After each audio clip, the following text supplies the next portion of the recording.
말세속 편 76부 혼인잔치를 앞두고. 중보의 법칙. 하나님이 그 지역의 성을 멸하실 때, 곧 롯이 거주하는 성을 엎으실 때에 하나님이 아브라함을 생각하사 롯을 그 엎으시는 중에서 내보내셨더라. 창세기 19장 29절. 지금부터 여러분이 2000년 전 초기 교회의 성도라고 상상해 봅시다. 당신은 주님의 보혈을 통해 값없이 영원한 생명을 얻었다는 사실을 알고 거듭난 천국 백성입니다. 그런 당신에게 주님께서 다음과 같이 물어보십니다. 너의 가장 큰 소원이 무엇이냐? 본향으로 이미 마음이 떠나 있는 천국 백성의 가장 큰 소원은 딱 하나밖에 없기에 당신은 분명히 다음과 같이 대답할 것입니다. 저의 믿지 않는 가족들의 구원입니다. 질문드립니다. 영생을 값없이 소유하게 된 당신의 가장 큰 소원이 믿지 않는 가족들의 구원인 것을 주님께서 모르실까요? 이 사실은 워낙의 상식이기도 하고 더구나 모든 것을 알고 계신 하나님께서 자녀들의 가장 큰 소원이 믿지 않는 가족들의 구원임을 모르실 리가 없는 것입니다. 그런 하나님께서 다음과 같이 선포하셨습니다. 내가 너희에게 말하노니 무엇이든지 기도하고 구하는 것은 받은 줄로 믿으라. 그리하면 너희에게 그대로 되리라. 마가복음 11장 24절. 너희가 기도할 때 무엇이든지 믿고 구하는 것은 다 받으리라. 마태복음 21장 22절. 집중 부탁드립니다. 주님의 위의 선포에는 조건이 달려있지 않습니다. 분명히 무엇이든지 믿고 구하는 것은 다 받으리라고 약속하셨습니다. 아버지는 우리를 사랑하시기에 우리의 기도 중 우리의 영혼에 독이 되거나 다치게 되는 것만을 주지 않으시고 그 외에 우리가 기뻐할 만한 모든 축복이라면 무엇이든지 약속하신 대로 다 주실 것입니다. 당신의 중보를 통해서 믿지 않는 가족들의 구원이 불가능하다면 주님은 무엇이든지 받으리라라는 무책임한 발언 대신 다음과 같은 선포를 하셨을 것이란 소리입니다. 너희가 기도할 때에 믿지 않는 가족의 구원만 빼놓고 무엇이든지 믿고 구하는 것은 다 받으리라. 분명히 주님은 우리가 믿지 않는 가족들의 구원을 빌 것을 알고 계셨고 그것을 포함하여 조건 없이 다 주실 것을 약속하신 것이라는 뜻입니다. 저는 이러한 주님의 약속을 믿습니다.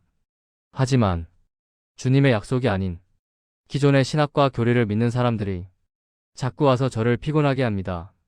어제도 기존 교리의 틀 안에 생각이 고정되어 있는 어떤 분이 저에게 반론을 제기하였습니다. 가톨릭의 연옥을 주장하는 것인가? 믿지 않고 죽은 자를 위한 중보는 소용이 없다. 라고 말이죠. 잘 생각해 보세요. 애초에 믿고 죽은 자는 중보가 필요 없는 것이고 믿지 않고 죽은 자에게 중보가 필요한 것입니다. 주님은 분명히 너희가 믿고 구하는 것은 무엇이든지 받으리라라고 약속하셨고 이미 이전의 포스트에서 논증해드렸듯이 죽은 자들에 대한 중보의 증거가 넘치는데 왜 이 사람들은 주님 말씀을 믿지 않는 것일까요? 분명한 것은 이러한 불신을 가지고 이해 제기를 하는 분들 모두가 그 뿌리 깊은 불신 때문에 그 어떤 자신의 가족도 구원하지 못할 것이라는 사실입니다. 분명히 주님은 이루실 것을 믿고 기도하는 것을 받게 될 것이라고 하셨으니까요. 너희가 기도할 때 무엇이든지 믿고 구하는 것은 다 받으리라. 마태복음 21장 22절. 이래서 매 포스트 서두에 제 글에 공감이 안 가면 보지 말라고 하는 것입니다. 고정관념에 묶여있는 분들을 모시고 쓰잘데기 없는 논쟁을 하며 보낼 시간이 제게는 없기 때문이죠. 저는 기존의 교리나 신학에 전혀 관심이 없습니다. 그러니 제게 당신의 생각을 강요하지 마시기 바랍니다. 제가 믿는 것은 신학도 인간의 조언도 아니라 오직 순도 100%인 하나님의 말씀뿐입니다. 그래서 인간이 쓴 책이 아닌 성경만을 수백 번 읽고 깨달은 모든 내용을 이곳에서 자유롭게 나누고 있는 것입니다. 다시 말씀드립니다. 당신은 제사장이 맞고 심령이 가난한 당신의 가족들은 주님의 보혈을 손에 들고 하나님께 기도하는 당신의 중보에 힘입어 구원을 받을 것입니다. 살아있는 가족만이 아니라 당신의 죽어있는 가족까지 말이죠. 그 두 부류의 차이는 믿지 않는 살아있는 가족과 믿지 않는 죽어있는 가족이라는 차이 외에는 다른 것이 없이 모든 조건이 똑같은 땅 위와 땅 아래에 현재 존재하고 있는 영혼들이기 때문입니다. 하늘에 있는 자들과 땅에 있는 자들과 땅 아래에 있는 자들로 모든 무릎을 예수의 이름에 꿇게 하시고 모든 입으로 예수 그리스도를 주라 시인하여 하나님 아버지께 영광을 돌리게 하셨느니라. 빌립보서 2장 10절. 다시 말씀드립니다. 주님은 분명히 다음과 같이 말씀하셨습니다. 너희가 기도할 때 무엇이든지 믿고 구하는 것은 다 받으리라. 마태복음 21장 22절. 너희가 누구의 죄든지 사하면 사하여질 것이요 누구의 죄든지 그대로 두면 그대로 있으리라. 요한복음 20장 23절. 저는 주님의 약속을 믿습니다. 중보의 법칙은 위에 주님의 약속에 기반하고 있습니다. 죄인의 거룩한 행실과 상관없이 무조건 중보자의 중보를 통해 거룩해져서 구원받게 해놓으신 하늘 아버지의 중보의 법칙. 내가 모두 갚았도다. 구원을 누구에게 어떻게 베풀던지 그것은 하나님의 전적인 권한입니다. 확실합니다. 구원은 죄인의 공로로 받는 것이 아니라 중보자를 통해서 하나님께서 값없이 베푸시는 은혜이며 선물이기 때문입니다. 그러니 성경만을 기반으로 하고 있는 저의 자유로운 추적에 더 이상 쓸데없는 참견하는 분들이 없기를 바랍니다. 오늘 이야기 시작합니다. 프롤로그. 좁은 문으로 들어가기를 힘쓰라. 들어가기를 구하여도 못하는 자가 많으리라. 누가복음 13장 24절. 너희 의가 서기관과 바리새인보다 더 낫지 못하면 결코 천국에 들어가지 못하리라. 마태복음 5장 20절. 낙타가 바늘귀로 들어가는 것이 부자가 하나님의 나라에 들어가는 것보다 쉬우니라 하시니. 마태복음 19장 24절. 공생의 내내 위와 같이 천국에 들어가는 것은 무지무지 어려우니 노력하라고 외치시던 예수 그리스도께서 놀랍게도 공생애의 마지막을 십자가의 죽음으로 마치셨습니다. 너의 모든 죄값을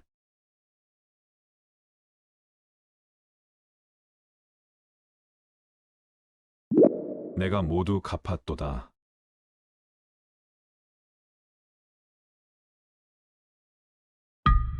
그 이유는 천국의 문이 좁은 문이라서 천국에 들어가고 싶어도 못 들어가는 사람들, 서기관과 바리새인보다 더 나은 의를 행하지 못해서 천국에 들어가고 싶어도 못 들어가는 사람들, 재물에 대한 사랑을 포기하지 못해서 천국에 들어가고 싶어도 못 들어가는 부자들, 이 모든 사람들을 위해서 좁은 문인 천국의 문을 활짝 열기 위해서입니다. 한마디로 죽어서 지옥 가게 된 모든 자들을 대신해서 자신이 대신 죽으시어 사망과 지옥의 권세를 깨트림으로써 그 모든 자들의 빚을 대신 갚으셨다는 소리입니다. 말세속편 68부 천성 이야기 총정리 중에서 챕터 1. 공생애와 십자가.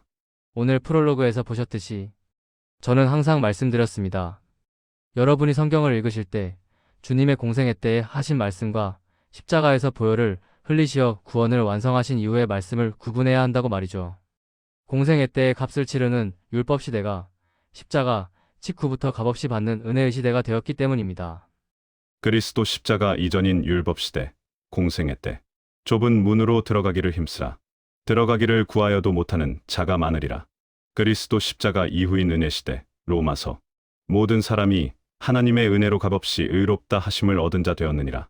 이 사실은 성경의 해석을 할 때 가장 중요한 요소이므로 모든 방주가족 여러분이 반드시 기억하셔야 할 지식입니다. 이 사실을 간과하고 성경 해석을 하기 때문에 가짜 복음이 탄생한 것이니까요. 다들 이해되셨지요? 그렇다면 위 모든 사실을 기억하시고 다음 성구를 잘 보세요. 여러분이 성경을 읽으실 때는 주님의 공생애 때 하신 말씀과 십자가에서 보혈을 흘리시어 구원을 완성하신 이후의 말씀을 구분해야 합니다. 예수께서 대답하시되 진실로 진실로 내게 이르노니 사람이 물과 성령으로 나지 아니하면 하나님의 나라에 들어갈 수 없느니라. 요한복음 3장 5절. 정신이 번쩍 드시죠? 물과 성령으로 거듭나야 천국을 간다는 위의 말씀은 율법 시대인 공생애 때 하신 말씀입니다. 즉 위의 말씀 이후 십자가에 달려 돌아가셨으니 이 말씀의 해석은 다음 사실을 기반으로 해야 한다는 소리입니다. 공생애 때의 시대인 값을 치르는 율법 시대가 십자가 직후부터 값없이 받는 은혜의 시대가 되었다. 주님은 공생애 때 분명히 물과 성령으로 거듭나야 천국에 간다고 말씀하셨습니다. 이제 질문 드립니다.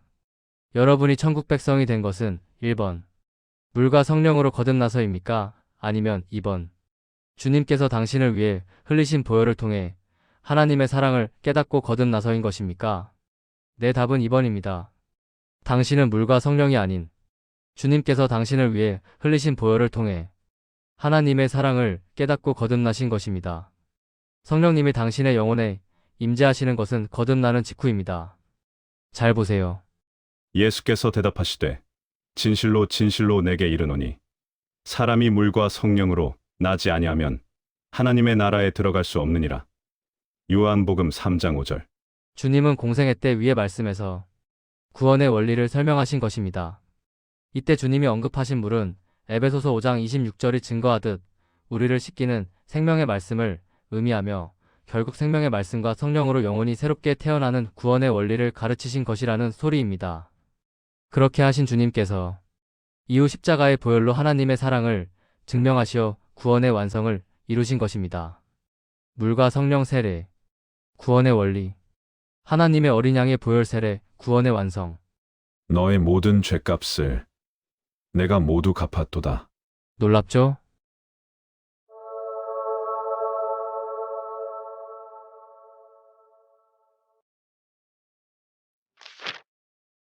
챕터 2.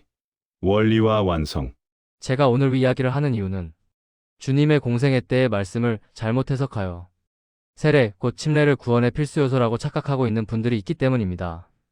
다시 성구를 자세히 보세요. 예수께서 대답하시되 진실로 진실로 내게 이르노니 사람이 물과 성령으로 나지 아니하면 하나님의 나라에 들어갈 수 없느니라. 요한복음 3장 5절. 위 성구는 공생애 때의 말씀입니다. 이번에는 십자가 이후의 말씀을 보시겠습니다. 우리를 구원하시되 우리가 행한 바 의로운 행위로 말미암지 아니하고 오직 그의 긍휼하심을 따라 중생의 씻음과 성령의 새롭게 하심으로 하셨나니. 디도서 3장 13절. 이제 우리가 그의 피로 말미암아 의롭다 하심을 받았으니 더욱 그로 말미암아 진노하심에서 구원을 받을 것이니. 로마서 5장 9절. 우리는 그리스도 안에서 그의 은혜의 풍성함을 따라 그의 피로 말미암아 속량 곧 죄 사함을 받았느니라. 에베소서 1장 7절. 염소와 송아지의 피로 하지 아니하고 오직 자기의 피로 영원한 속죄를 이루사 단번에 성소에 들어가셨느니라. 히브리서 9장 12절. 분명하죠? 여러분이 거듭난 것은 물과 성령 덕분이 아니라 오로지 거룩하신 하나님 어린 양의 보혈 덕분입니다.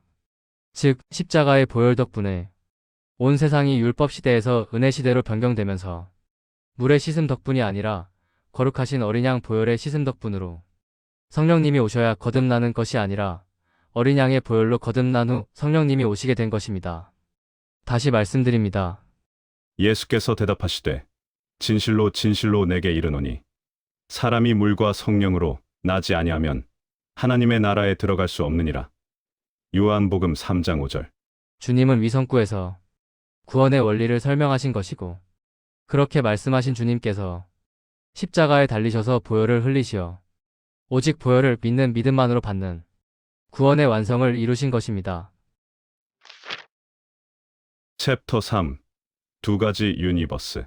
지금 세상에는 성경을 해석하는 관점에 따라 두 가지 유니버스가 동시에 존재하고 있습니다. 하나님의 의를 기준으로 성경을 풀어가는 진짜 복음의 세상과 인간의 의를 기준으로 성경을 풀어가는 가짜 복음의 세상 말이죠. 그래서 똑같은 성구를 보고도 엉뚱한 해석이 나오는 것입니다. 좁은 문으로 들어가기를 힘쓰라. 들어가기를 구하여도 못하는 자가 많으리라. 누가복음 13장 24절. 봤지? 천국을 들어가는 문은 좁은 문이니 열심히 거룩을 추구하는 삶을 살아야 간신히 천국 가는 거야. 인간의 의 유니버스. 말씀드렸지요. 이런 사람들이 하나만 알고 둘은 모르는 사람들입니다. 이런 눈먼 사람들이 사역자의 탈을 쓰고 천국 가기를 원하는 사람들을 가르치고 있는 것입니다. 지금도 온라인 가득히 천국 가는 문은 좁은 문이니 이렇게 해라 저렇게 해라 하는 잘못된 행위 구원의 설교들이 퍼져 있습니다. 이 사람들은 성경을 손에 들고 타인을 가르치는 자리에 서 있지만 주님의 보혈이 이미 2000년 전에 천국의 좁은 문을 활짝 열린 문으로 만드셨다는 아주 기초적인 사실조차 까맣게 모르고 있는 것입니다. 이분들이 끝까지 깨닫지 못하고 헛소리를 하고 있는 이유는 딱 하나입니다. 성경에 기록되어 있는 천국 입성 조건과 천성 입성 조건을 구분 못하고 짬뽕을 시키고 있기 때문입니다. 천국 입성 대상은 거듭난 모든 하나님의 자녀이지만 천성 입성 대상은 어린 양의 신부인 이기는 자들입니다.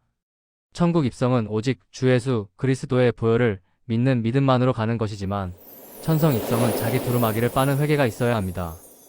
천국 입성은 행위와 상관없이 값없이 주시는 선물이지만 천성 입성은 거룩한 삶을 살며 회개하는 자에게 주어지는 상급입니다. 또한 천국 입성은 일반 백성으로서 천국 시민권을 획득하는 것이지만 천성 입성은 왕과 제사장으로서 천국 왕권을 획득하는 것입니다.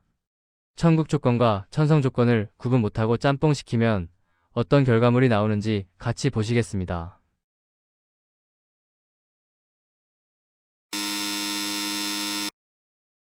죄인에게 회개와 거룩한 행실이 필요한 이유는 천국을 가기 위해서가 아니라 천국의 수도인 천성을 가기 위해서이고, 죄인이 천국을 못 가고 지옥으로 가는 이유는 회개와 거룩한 행실이 부족해서가 아니라 값없이 베푸신 은혜의 구원에다가 거룩한 행실이라는 대가를 지불하고 천국을 가려 하기 때문입니다. 저희 회개와 거룩한 행실로 나머지 잔금을 지불해야 구원이 완성됩니다. 어디 가세요? 너는 내 것이 되길 원치 않는구나. 챕터 4 침례의 비밀. 예수께서 대답하시되 진실로 진실로 내게 이르노니 사람이 물과 성령으로 나지 아니하면 하나님의 나라에 들어갈 수 없느니라. 요한복음 3장 5절. 주님께서 물로 침례를 받으신 이유는 두 가지입니다. 1. 제사장 위임식. 출애굽기 29장 4절에 따라 제사장은 직무를 시작하기 전에 물로 씻는 정결 예식을 거쳐야 했습니다. 주님의 침례는 메시아가 영원한 대제사장이 되심으로써 구약의 시대가 가고 약속된 메시아의 시대가 시작되었음을 선포한 사건인 것입니다. 2. 십자가 죽음과 부활의 예표. 하나님은 죄를 간과하지 않으시고 반드시 심판을 하셔야 하는 공의의 하나님이십니다. 예수 그리스도께서 물속으로 들어가시는 것은 인류의 죄를 지고 죽으심을, 올라오시는 것은 부활을 상징함으로써 하나님의 공의와 사랑을 동시에 완성한 사건이었던 것입니다. 이제 질문드립니다. 여러분이 침례를 받는 것도 인류의 죄를 지고 죽기 위해서입니까? 여러분이 받는 침례는 당신의 죄를 지고 죽었다가 부활하신 주님의 은혜를 감사로 기념하며 당신의 양심이 주님을 따라가는 행사일 뿐인 것입니다. 이것을 사도 베드로는 다음과 같이 말씀하셨습니다. 그 물은 지금 여러분을 구원하는 세례를 미리 보여준 것입니다. 세례는 육체의 더러움을 씻어내는 것이 아니라 예수 그리스도의 부활을 힘입어서 선한 양심이 하나님께 응답하는 것입니다. 베드로전서 3장 21절. 새번역. 여러분을 구원하는 세례, 그리스도의 죽음과 부활, 선한 양심이 하나님께 응답하는 것, 그리스도와의 연합과 믿음의 고백을 하는 것. 분명하죠? 물에 잠기는 침례가 구원의 조건이 아니라 하나님 어린 양의 보혈에 완전히 잠기는 침례가 구원의 조건입니다. 더러운 죄인. 온 영혼과 몸을 주님의 보혈로 덮은 자. 하나도 변한 것 없는 죄인이지만 하나님의 눈에 의로운 자로 보이게 되어 천국에 입성하게 됨. 가족 구원의 비밀 포스트에서 어떤 분이 다음과 같은 질문을 하셨습니다. 세례를 받지 않았으면 제가 기도를 해도 소용이 없는 건가요? 그 댓글을 다신 포스트의 성격상 아마도 다음과 같은 뜻이라고 생각합니다. 제가 침례를 받지 않으면 제가 가족에 대한 중보기도를 해봤자 소용없는 거 아닌가요? 이 의문에 대한 답을 오늘 드렸습니다. 세례가 당신을 제사장이 되게 한 것이 아니라 하나님 어린 양의 보혈이 당신을 제사장으로 임명한 것입니다.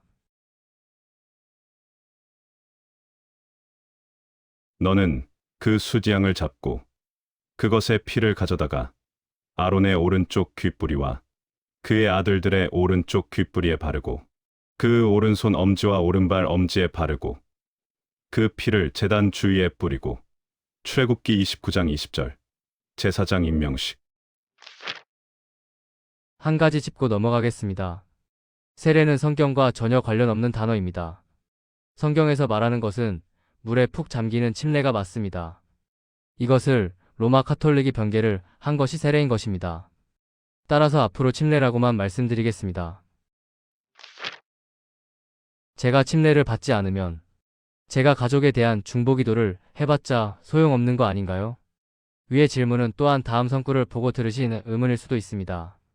만일 죽은 자들이 도무지 다시 살아나지 못하면 죽은 자들을 위하여 침례를 받는 자들이 무엇을 하겠느냐? 어찌하여 그들을 위하여 침례를 받느냐? 고린도전서 15장 29절. 위에서 말씀드렸지요. 침례는 그 자체가 구원을 이루는 필수 요소가 아니라 이미 구원받은 선한 양심이 하나님께 응답하는 것, 즉 거듭난 후에 그리스도와의 연합과 믿음의 고백을 하는 것입니다. 따라서 초기 교회 시대에 있었던 저 침례의 관습은 죽은 자들의 구원을 위해서 하는 것이 아니라 중보의 법칙에 따라 중보를 한 후 죽은 자들 대신에 그리스도와의 연합과 믿음의 고백인 침례까지 죽은 자를 위해 대신 받는 성도들의 자발적인 관습이었다는 이야기입니다. 설명을 위해 말이 길어졌지만 간단히 정리해드리겠습니다. 구원은 인간의 의식에 있지 않고 하나님 어린 양의 보혈이라는 단번에 속죄해 있는 것입니다. 침례는 구원의 필수 요소가 아닌 거듭난 자들이 주님의 은혜를 향한 믿음의 고백을 하는 행사일 뿐이기 때문입니다. 에필로그. 사랑하는 방주가족 여러분, 오늘도 우리는 다 함께 인간의 교리와 전통이라는 색안경을 벗고 오로지 어린 양의 보혈이라는 선명한 렌즈를 통해 하나님의 사랑을 바라보았습니다. 아직도 내가 침례를 받지 않아서 나는 믿음이 부족해 라는 생각 때문에 가족 구원을 위한 중보의 기도에 약간의 불신이라도 있는 분들께 다시 한번 말씀드립니다. 하나님의 사랑을 깨닫고 거듭난 당신은 주님의 보혈로 인침받은 거룩한 제사장이 맞습니다. 제사장은 자신을 구원하는 자가 아니라 어린 양의 보혈을 손에 들고 사랑하는 이들의 속죄를 위해 하나님 앞으로 나아오는 사람입니다.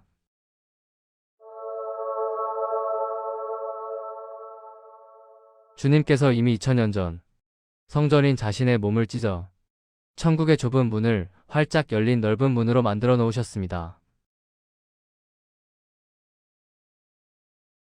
너의 모든 죄값을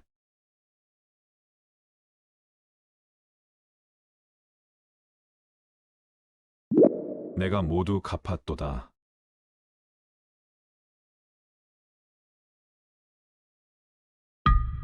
천국의 좁은 문은 더 이상 고행과 노력을 통해 들어가는 바늘구멍이 아니라 보혈의 공로를 힘입은 자라면 누구나 통과할 수 있는 넓은 문이 된 것입니다. 오늘 성경을 통해 증명해드렸듯이 주님은 당신의 소원을 이미 알고 계시며 무엇이든지 믿고 구하는 것은 다 받으리라는 약속 안에 당신의 죽은 가족과 살아있는 가족, 길 잃은 자녀 등 모두의 영혼을 이미 포함시켜 두신 것입니다. 믿지 아니하는 남편이 아내로 말미암아 거룩하게 되고 믿지 아니하는 아내가 남편으로 말미암아 거룩하게 되나니 그렇지 아니하면 너희 자녀도 깨끗하지 못하니라. 그러나 이제 거룩하니라. 고린도전서 7장 14절. 세상의 신학과 인간의 교리는 안 된다라고 말할지 모릅니다. 하지만 하나님은 분명히 내가 다 이루었다라고 선포하셨습니다. 땅 위에 있는 사람이든 땅 아래에 있는 사람이든 모든 영혼의 생사기로의 주권은 하나님 아버지께 있습니다. 여러분이 제사장으로서 주님의 보혈을 들고 그 모든 영혼들을 위해 중보할 때 보혈의 능력은 시공간을 초월하여 그들에게 닿을 것입니다. 더 이상 의심하지 마시기 바랍니다. 당신이 붙들고 있는 것은 인간의 신학이 아니라 변치 않는 하나님의 약속입니다. 내가 너희에게 말하노니 무엇이든지 기도하고 구하는 것은 받은 줄로 믿으라. 그리하면 너희에게 그대로 되리라. 마가복음 11장 24절. 지금 하는 여러분의 간절한 중보의 기도는 반드시 천성에서 사랑하는 가족들 모두의 축복 속에 주님과 결혼하는 기쁜 혼인잔치의 환희와 행복으로 돌아올 것입니다. 우리가 즐거워하고 크게 기뻐하며 그에게 영광을 돌리세. 어린 양의 혼인 기약이 이르렀고 그의 아내가 자신을 준비하였으므로 그에게 빛나고 깨끗한 세마포 옷을 입도록 허락하였으니 이 세마포 옷은 성도들의 옳은 행실이로다. 기록하라. 어린 양의 혼인잔치의 청함을 받은 자들은 복이 있도다. 계시록 19장 7에서 9절. 할렐루야.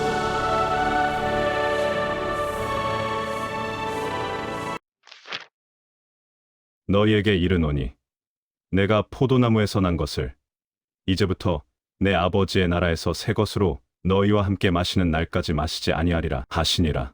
마태복음 26장 29절. 내가 너희에게 이르노니 이 유월절이 하나님의 나라에서 이루기까지 포도주를 다시 먹지 아니하리라. 누가복음 22장 16절, 18절.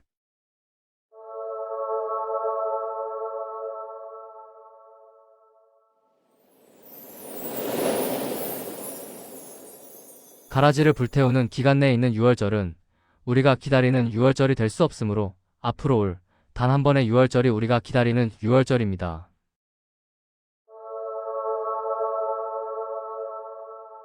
주님께서 2000년 만에 포도주를 함께 마시실 은혜시대 마지막 유월절까지 앞으로 71일 남았습니다.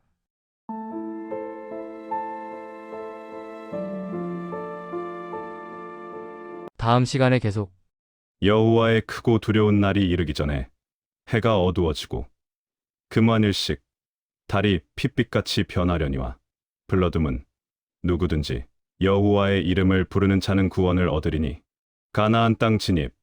이 유월절이 하나님의 나라에서 이루기까지 포도주를 다시 먹지 아니하리라. 은혜시대 마지막 유월절. 시간이 없습니다. 전 세계 모두를 싹 쓸어버리는 인류 역사 마지막 심판의 시간이 곧 시작될 것입니다.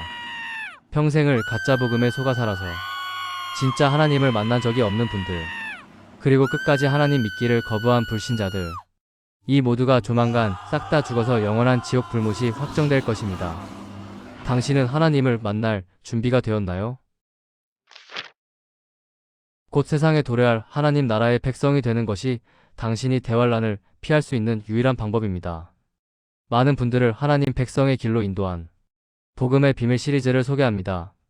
당신은 바로 오늘 이 시리즈를 통해 하나님의 자녀로 거듭나 영원한 생명을 소유하여 앞으로 도래할 하나님 나라의 백성이 되실 것입니다. 하나님의 사랑을 깨닫는 순간 천국 백성이 됩니다. 그리고 당신이 하나님 나라의 백성이 되었다는 사실을 누가 말해주지 않아도 당신 자신이 알게 될 것입니다. 시간이 없습니다. 서두르시기 바랍니다. 복음의 비밀 파트 1. 복음의 비밀 파트 2. 복음의 비밀 파트 3. 복음의 비밀 최종 완성본. 말세속 편 76부. 혼인잔치를 앞두고 The End.